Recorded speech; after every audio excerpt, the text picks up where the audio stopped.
Maintenant que nous avons fait le descriptif de tout le matériel nécessaire pour faire fonctionner un robot Jaka, nous allons pouvoir passer à l'applicatif. Donc, je vais vous faire une description de celui-ci et vous parler un peu de son utilisation. Tout d'abord, nous allons nous connecter au minicab. Pour cela, nous avons besoin de connaître le SSID du minicab, c'est-à-dire le nom Wi-Fi qu'il aura.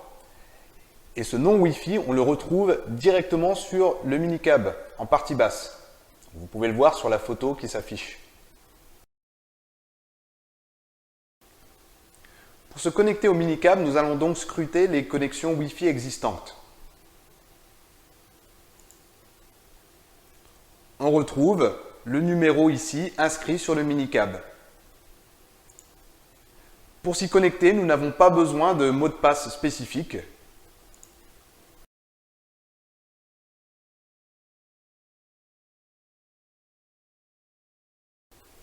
Lorsque la connexion est établie, nous allons pouvoir lancer l'applicatif Jaka ZU.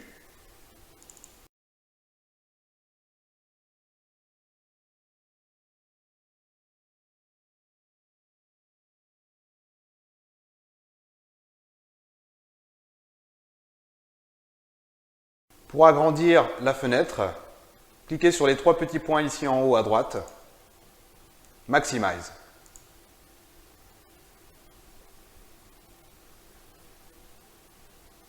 Vous pouvez voir donc sur cette fenêtre les 5 robots de la gamme Jaka. Le ZU3, ZU5, ZU7, ZU12 et ZU18. Le mini Kobo apparaît également sur cette fenêtre lorsqu'on est connecté à celui-ci. Pour l'instant, je suis donc connecté sur le minicab. Je vais maintenant essayer de me connecter sur le robot en lui-même. Pour cela, appuyez sur le bouton ici, Disconnected. On voit instantanément le robot Jaka disponible.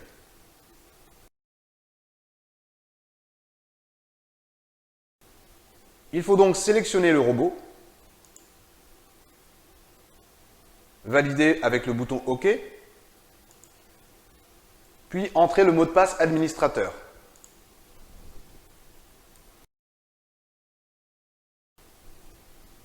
Appuyez ensuite sur le bouton Connect Robot. Login Succeeded indique que le robot est bien connecté.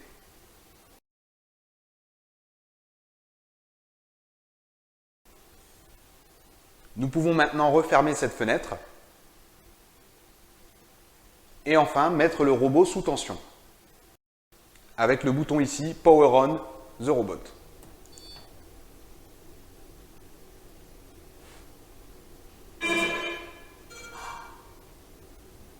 Vous avez donc encore une fois entendu le bruit caractéristique de la mise sous tension des moteurs. Et en plus, vous pouvez voir sur cette fenêtre le robot actuellement connecté, avec la LED bleue qui s'affiche ici. Maintenant que les moteurs des robots sont sous tension, nous allons pouvoir désactiver les freins.